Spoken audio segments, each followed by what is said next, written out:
요한복음 14장에서 예수님께서 말씀하신 내용 가운데 내가 혹은 나, 예수님 자신을 가리켜 하신 말씀이 27번 나옵니다. 굉장히 많이 나오죠. 이것은 예수님께서 주도적으로 제자들을 사랑하신다는 것을 말해주고 있습니다.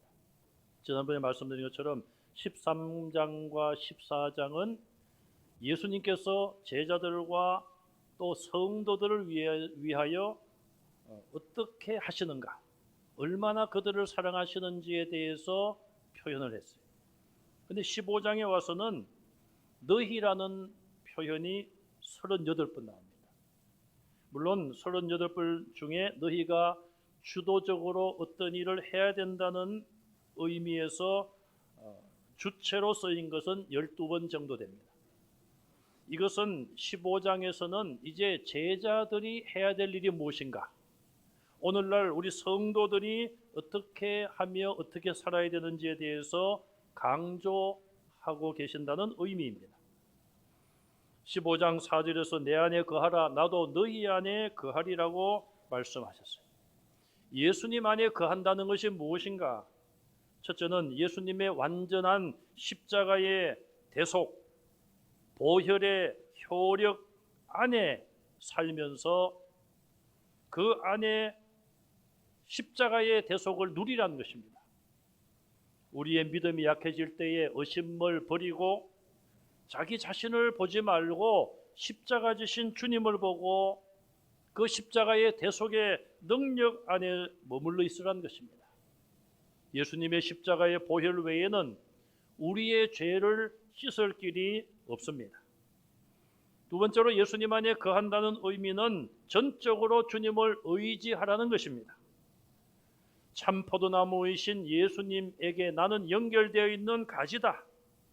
내가 나무인 주님을 떠나서는 아무것도 할 수 없음을 깨닫고 전적으로 주님만을 의지하라는 것이죠. 세 번째는 그리스도의 충만함을 누리라는 것입니다. 내가 예수님 안에 살고 예수님의 말씀이 내 안에 거하면 우리는 주님의 능력을 소유하며 누리며 살아갈 수 있다는 말씀입니다. 내가 열매를 맺더라도 그냥 단순히 나무에 연결되어 있기 때문에 열매를 맺는 것이 아니라 예수님의 충만한 은혜와 능력을 힘입기 때문에, 공급받았기 때문에 열매를 맺는다는 사실입니다.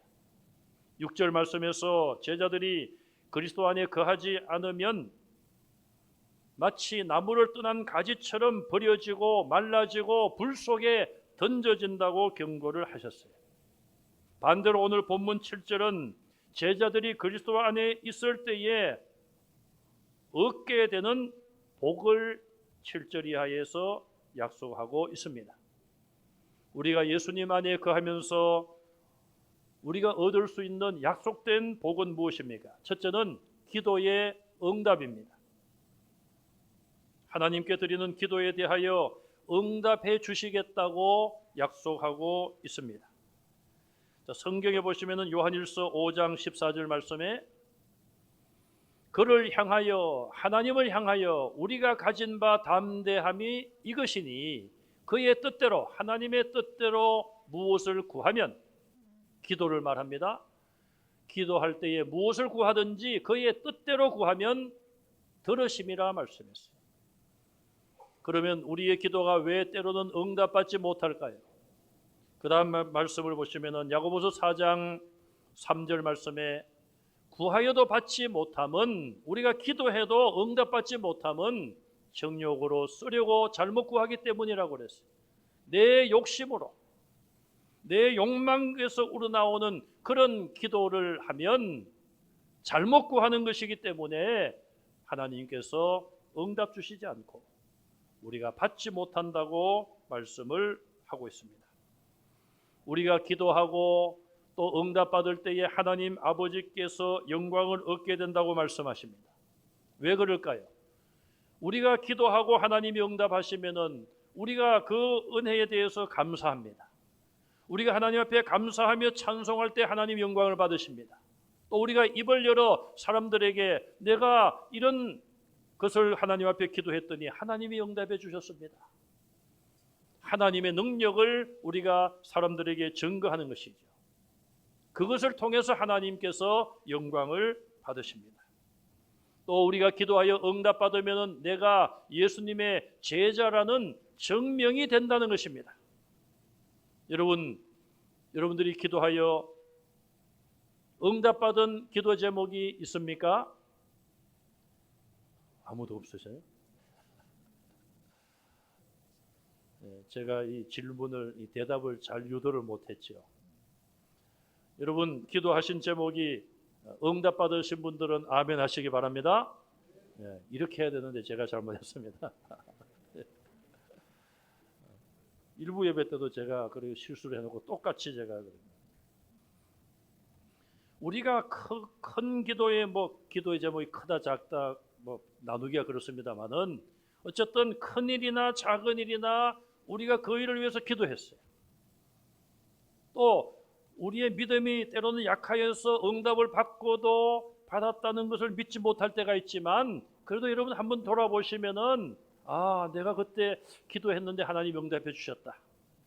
아멘 하셨으니까 그런 경험이 분명히 있으신 거예요. 그럼 그것이 바로 내가 예수님의 참된 제자라는 증거라는 것입니다. 바알 선지자 450명이 갈멜산에서 엘리야 선지자와 기도의 대결을 했습니다. 불로 재물을 태우고 불로 응답하는 신이 참신이다.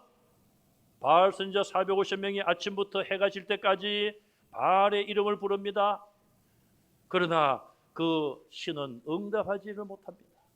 바알의 선지자도 거짓 선지자들이요, 바알 신 자체가 없는데 무슨 선지자가 있는 것입니까? 그러나 엘리야 선지자는 하나님의 선지자요 참 선지자이기 때문에 그가 여호와여 불로 응답하소서, 그렇게 오랜 기도가 아니었습니다. 믿고 드리는 짧은 기도였지만 하나님께서 불로 응답하셨어. 물에 젖은 그 모든 재물과 나무의 번제단과 도랑까지 흘러넘치는 물을 다 불로 태운 줄 믿으시기 바랍니다. 이처럼 우리가 기도의 응답을 통하여 하나님이 살아계신 증거가 나타난 것이고, 엘리야는 그 기도를 통하여 엘리야가 참 선지자, 하나님이 세우신 참 선지자인 증거가 나타난 것입니다. 말로만 예수님의 제자가 아니라, 말로만 그리스도인이 아니라 여러분들의 생활 가운데 늘 기도에 힘쓰시고 또 그 기도가 응답받음으로 말미암아 하나님께는 영광이 되고 우리 자신들이 예수님의 제자라는 분명한 증거를 나타내는 그런 삶을 살아가는 성도들이 되시기를 바랍니다. 앞서 우리가 성경에 본 것처럼 하나님의 뜻대로 구하지 아니하기 때문에 응답받지 못한다고 그랬어요. 우리가 예수님 안에 살게 되면 우리가 구하는 것이 욕심을 위해서 구하는 것이 아니라 하나님의 뜻대로뿐 아니라 예수님을 닮아 예수님이 기도하신 대로 기도할 수 있게 되는 거예요. 그러면 내 정욕을 멀리하고 하나님의 영광과 예수님이 기도하신 내용을 담기 때문에 우리의 기도가 잘못 구할 수 없는 것이고 하나님의 뜻대로 바로 구하여서 응답받을 줄로 믿습니다. 두 번째로 그리스도 안에 거하면 풍성한 열매를 맺고 아버지께 영광을 돌리게 된다고 약속하고 있습니다. 예수 그리스도를 믿는 성도들은 반드시 열매를 맺어야 합니다. 열매는 내가 예수님과 하나 되어 있다, 예수님과 연합되어 있다는 증거예요. 마태복음 5장 16절에 보시면은 우리가 이 세상에 빛을 비추어야 되는데 그 빛은 뭐냐? 성도의 착한 행실이라고 그랬어요. 그럼 성도의 착한 행실은 뭐냐? 에베소서 5장 9절에 보니까 빛의 열매 가운데 모든 착함과 의로움과 진실함이라고 말씀하고 있습니다. 우리는 빛의 자녀로서 빛을 비추고 빛의 열매를 맺어야 되는데 그 중에 제일 먼저 나오는 것이 착함이라 그랬어요. 성도들의 착한 행실을 통하여 우리는 그리스도의 빛, 하나님의 빛을 이 세상에 비추게 되는 것입니다. 우리 내부에 나 자신에게는 착함도 의로움도 진실함도 없습니다. 그러나 예수님의 그 빛을 받아서 이 어두운 세상을 비출 때에 예수님의 빛을 통하여서 착함과 의로움과 진실함이 나타나는 것입니다. 또 우리는 예수님의 이름으로 기도할 때에 우리의 기도가 응답받을 수가 있는 것입니다. 내가 예수님 안에 거하면서 예수님의 이름으로 기도하여 응답받을 수 있다는 것이죠. 갈라디아서 5장 22절 이하에 보시면은 성령의 9가지 열매를 말씀하면서 첫째는 사랑, 희락, 화평 그랬어요. 순서가 9가지 중에 사랑, 희락, 화평 그렇게 말씀했는데 오늘 본문에도 보시면 이 3가지 열매를 말씀하고 있습니다. 첫째는 9절 이하에 보시면 사랑의 열매입니다. 9절에 보면은 아버지께서 나를 사랑하신 것 같이 나도 너희를 사랑하였으니 나의 사랑 안에 거하라. 하나님이 독생자이신 예수님을 사랑하셨어요. 예수님은 이 땅에 오셔서 특별히 제자들을 사랑하셨고 또 만나는 모든 영혼들을 사랑하셨습니다. 그러면서 제자들에게 너희가 내 사랑 안에 거하라. 십자가의 사랑을 떠나지 말라. 그렇게 당부하고 계십니다. 예수 그리스도의 사랑 안에 거하는 방법은 무엇일까요? 10절에 보시면은 아버지의 계명을 예수님이 지켜서 아버지의 사랑 안에 거했어요. 그거와 똑같은 원리로 내 계명을 지켜야지만 내 사랑 안에 거한다고 말씀을 하셨습니다. 아담과 하와가 에덴 동산에서 정말 복된 그런 모든 것이 구비된 완벽한 에덴 동산에서 하나님과 교제하며 행복한 삶을 살았습니다. 선악을 알게 하는 나무 열매를 따먹지 말라. 하나님의 그 계명을 어겼습니다. 그 결과는 무엇이었습니까? 하나님의 품을 떠나야 했고 에덴 동산을 떠나야 했습니다. 창세기 3장 23절에 여호와 하나님이 에덴 동산에서 그를 내보내셨다. 범죄한 그들을 하나님께서 내보내셨습니다. 에덴 동산을 떠나는 것, 여호와를 떠나는 것이 인생의 불행의 시작이었습니다. 하나님의 계명을 지켜 하나님의 사랑 안에 거했던 예수님처럼 이제 저와 여러분들은 예수님의 이 명령대로 예수님의 명령을 지켜 예수님의 사랑 안에 거하시기를 간절히 바랍니다. 자, 그러면 문제는 우리가 어떻게 계명을 지키느냐가 문제예요. 고린도전서 9장 21절 말씀을 보시겠습니다. 사도 바울은 이렇게 기록을 합니다. 율법 없는 자에게는 내가 하나님께는 율법 없는 자가 아니요 도리어 그리스도의 율법 아래 있는 자이나. 여기 그리스도의 율법 아래 있다 그랬어요. 구약의 율법만이 아니라 주님이 우리에게 주신 계명도 율법으로 여기서 말씀합니다. 율법은 우리에게 짐이 될 수가 있습니다. 우리의 힘으로 지켜낼 수가 없습니다. 자, 그런데 로마서 13장 10절을 보시면 이 율법의 문제를 어떻게 우리가 해결할 수 있을까요? 사랑은 이웃에게 악을 행하지 아니하나니 그러므로 사랑은 율법의 완성이니라. 사랑은 이웃에게 악을 행하지 아니한다. 소극적인 표현이죠. 적극적으로는 이웃을 내 몸과 같이 사랑하는 것입니다. 우리 자신을 사랑하는 것처럼 이웃을 사랑하라는 것이 예수님의 계명이에요. 사랑은 율법의 완성이니라. 바울이 고린도전서 9장 21절에 그리스도의 율법을 말씀했는데 로마서 13장 10절에 우리가 사랑하면 주님이 주신 율법을 완성한다고 말씀하고 있습니다.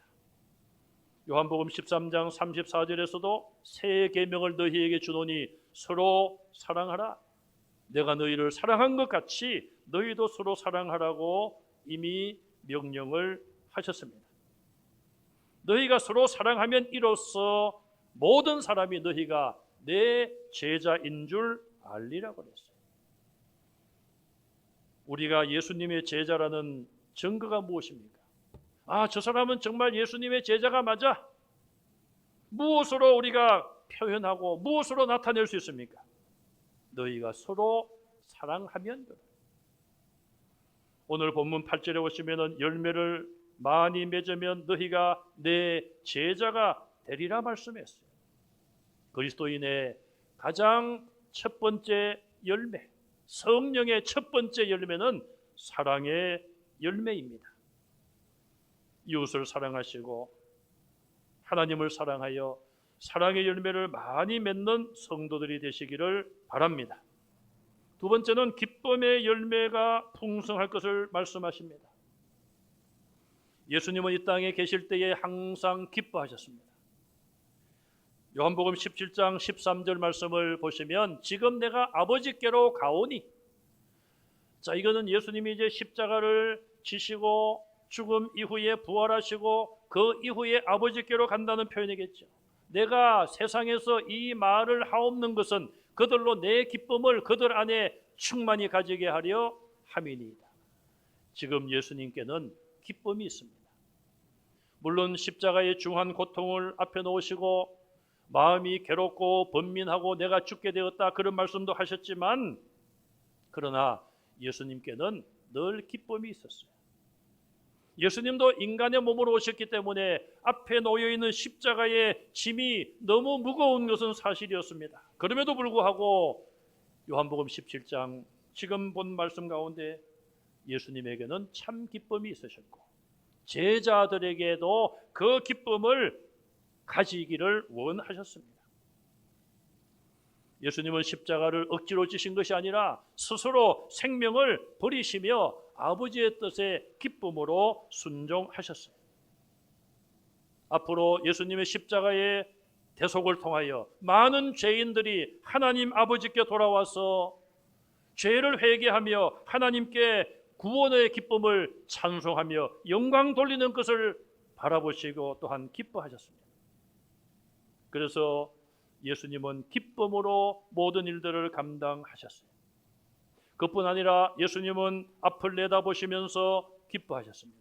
히브리서 12장 2절 말씀을 보시면 믿음의 주여 또 온전케 하시는 예수를 바라보자.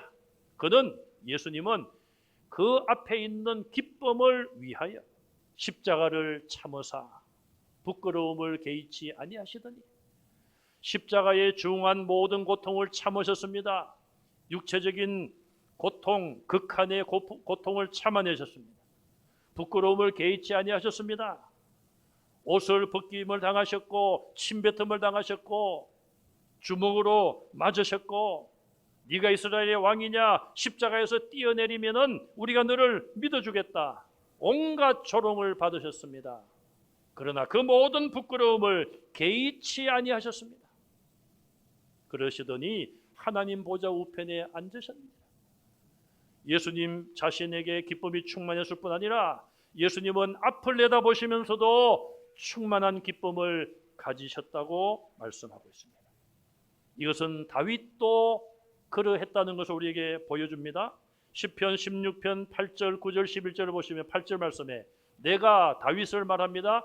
여호와를 항상 내 앞에 모시며, 다윗은 하나님을 앞에 모셨어요. 그가 나의 오른쪽에 계시고, 오른쪽은 능력을 상징합니다. 힘의 근원을 상징해요. 내가 흔들리지 아니하리로다. 예수님을 앞에 모시고 예수님을 능력의 근원으로 삼은 사람은 흔들림이 없습니다. 여호와 하나님을 앞에 모시고 그 뒤를 따라가며 여호와의 권능을 자기의 권능으로 삼은 성도는 어떤 시험과 환난에도 흔들리지 않음을 믿으시기 바랍니다. 여기 보세요. 내 앞에 모신다고 그랬어요. 여러분, 하나님을 앞에 모시기 바랍니다. 어떤 분들은 하나님 그냥 내가 앞에 알아서 갈 테니까 하나님은 내 뒷정리만 좀 잘해주세요. 하나님이 기분이 좋으시겠습니까?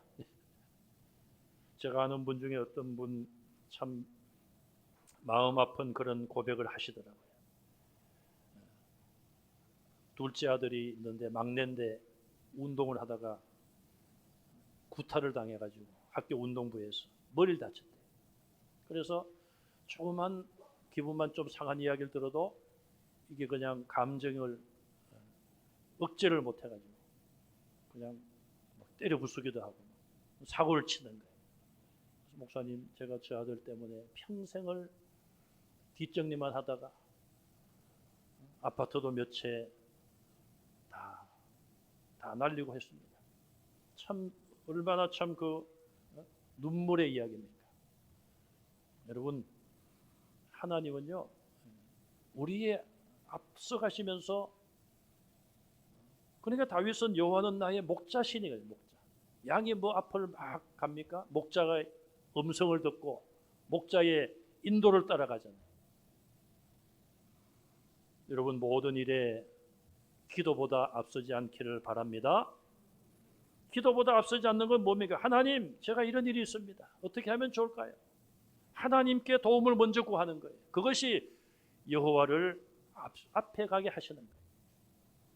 자, 그 다음에 9절에 보시면은 이러므로 나의 마음이 기쁘고, 이러므로 어떻게 함으로요? 하나님을 앞에 모시고, 하나님을 내 능력의 오른쪽에 모시고, 그렇게 함으로 나의 마음이 기쁘다고 그랬어요. 지금 우리가 기쁨의 열매를 말하고 있는데, 기쁨의 열매를 얻고 기쁨을 누리기 위해서는 하나님을 앞세우고 하나님의 능력을 의지해야 된다는 거예요. 나의 영도 즐거워하며 내 육체도 안전히 살리니, 여기 마음, 영, 육체 다 이야기하고 있어요. 우리 마음의 기쁨을 누리기 위하여, 우리 영혼이 즐겁기 위하여, 우리 육체가 안전하기 위하여 여호와를 앞에 모시고, 여호와를 여러분 오른쪽 능력의 중심에 여호와를 모시는 여러분들이 되시기를 바랍니다. 그 다음에 11절에 보시면은 주께서 생명의 길을 내게 보이시리니, 주의 앞에는, 자, 하나님의 앞에는 충만한 기쁨이 있어요. 주의 오른쪽에는 영원한 즐거움이 있나이다. 주님을 앞세우니까 그 앞에 충만한 기쁨을 예배하고 계시며, 주님의 능력을 의지하니까 영원한 즐거움을 우리를 위하여 예비하고 계십니다. 빌립보서 4장 4절에 보시면 사도 바울도 이렇게 말합니다. 주 안에서 항상 기뻐하라. 내가 다시 말하노니 기뻐하라.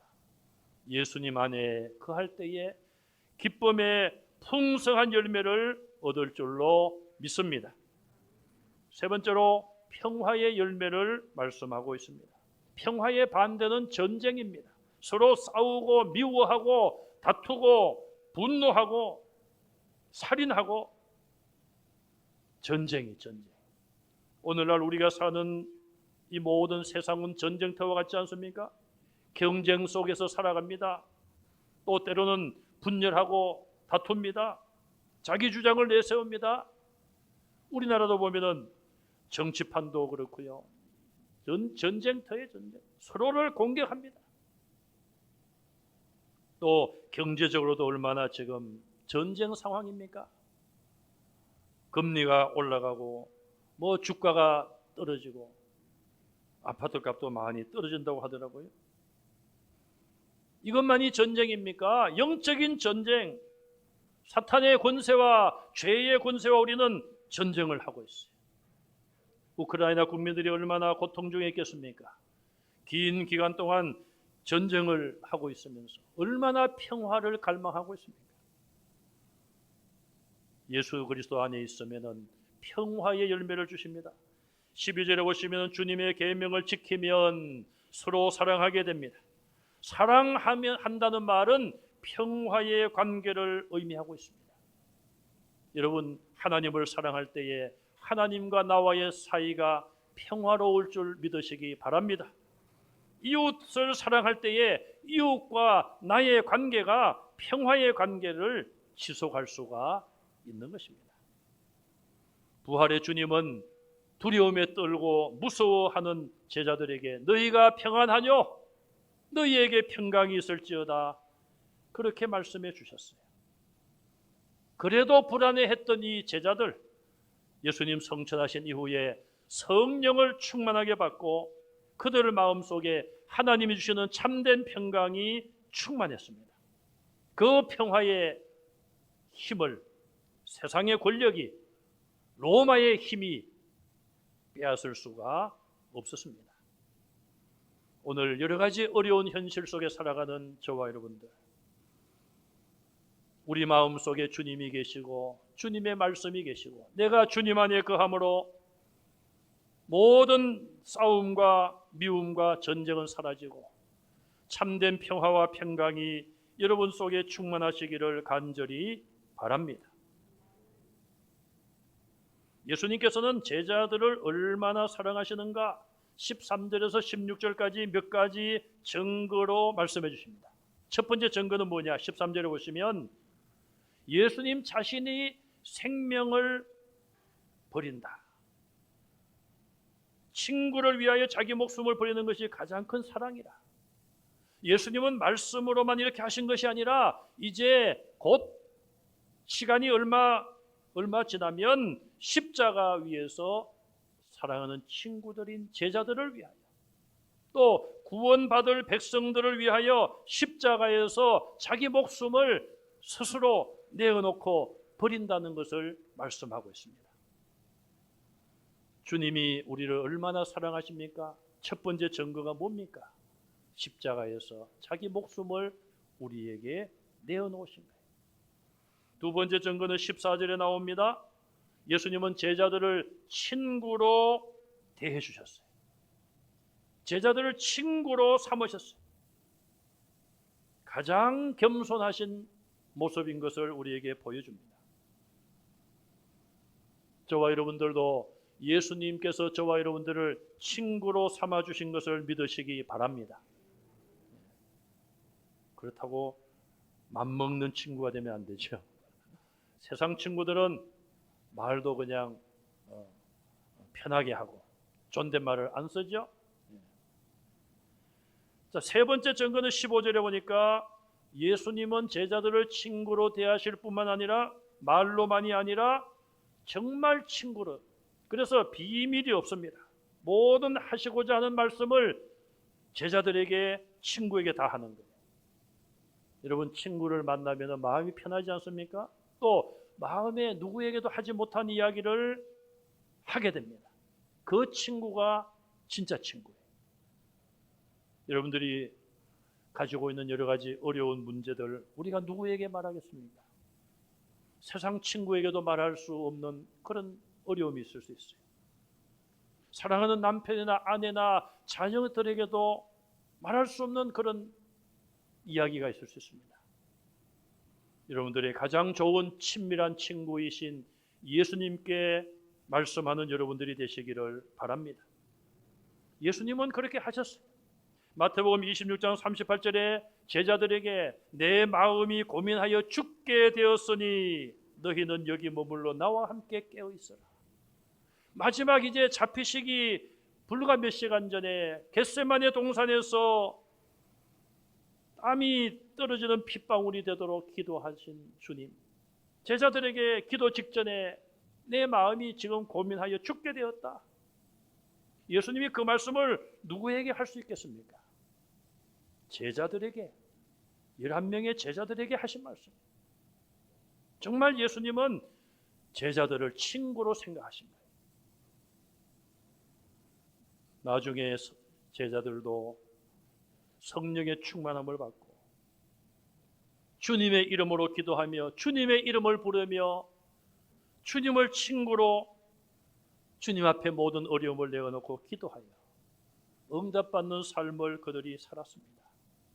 저와 여러분들도 가장 좋은 친구인 주님 앞에 나아가 여러분들의 모든 마음에 있는 것들을 다 말씀하시고 기도하여 주님의 응답, 주님의 도움을 받는 기도의 삶을 살아가시기를 바랍니다. 마지막 주님께서 제자들을 사랑하신 증거는 16절에 제자들을 택하셨다고 말씀하고 있어요. 너희가 나를 택한 것이 아니라 내가 너희를 택했노라. 예수님이 그들을 사랑하신다는 것을 분명하게 말씀해 주셨습니다. 저와 여러분들이 많은 사랑 가운데 하나님의 자녀로 선택된 것, 하나님의 사랑받은 증거임을 믿으시기 바랍니다. 오늘 주님께서는 우리가 예수님 안에 참 포도나무인 예수님 안에 갈 때에 열매를 많이 맺게 되는데 사랑의 열매요, 기쁨의 열매요, 평화의 열매라고 말씀을 하셨어요. 결국 기쁨이나 평화는 다 사랑과 직접 연관이 있는 것입니다. 결국 한마디로 우리가 사랑하고 있느냐, 사랑하지 못하느냐, 그것이 중요한 것이죠. 요한일서 3장 16절 말씀을 보시겠습니다. 그가 우리를 위하여 목숨을 버리셨으니 우리가 이로써 사랑을 알고, 진정한 사랑이 뭐냐? 주님께서 오늘 본문에 새 계명을 주고 또 너희가 서로 사랑하라고 말씀하셨는데 그 사랑이 뭐냐? 목숨을 버리신 사랑. 우리가 이로써 사랑을 알고 주님의 십자가의 희생의 사랑을 통하여 진정한 아가페의 사랑을 우리가 알게 되고 우리도 형제를 위하여 목숨을 버리는 것이 마땅하니라. 너희가 서로 사랑하라. 여기는 목숨까지 형제를 위하여 버리는 것이 마땅하다. 그 다음에 요한일서 3장 18절 말씀을 보시면 자녀들아 우리가 말과 혀로만 사랑하지 말고 행함과 진실함으로 하자. 우리가 말로만, 입술로만, 혀로만 사랑을 외치지 말고 행함으로, 실천함으로, 진실된 마음으로 실천함으로 사랑하자고 요한일서의 저자인 사도 요한, 오늘 본문이 들어있는 요한복음의 저자인 사도 요한은 성령을 받고 이렇게 성경을 기록을 한 것입니다. 저와 여러분들은 주님 안에 살면서 주님의 사랑을 풍성히 받은 자로서 주님이 주신 이 사랑의 계명을 얼마나 지켜왔습니까? 이제 우리는 하나님께서 많은 사랑 가운데 우리를 선택하여 참 포도나무이신 예수님에게 우리를 접붙여 주셨습니다. 우리는 예수님 안에 거하면 되는 것이고 예수님의 능력과 예수님의 사랑과 은혜를 풍성히 받아 그것으로 열매를 맺어 하나님께 영광을 돌리고 하나님의 자녀로 예수님의 제자로 인정받는 성도들이 되시기를 주님의 이름으로 축원합니다.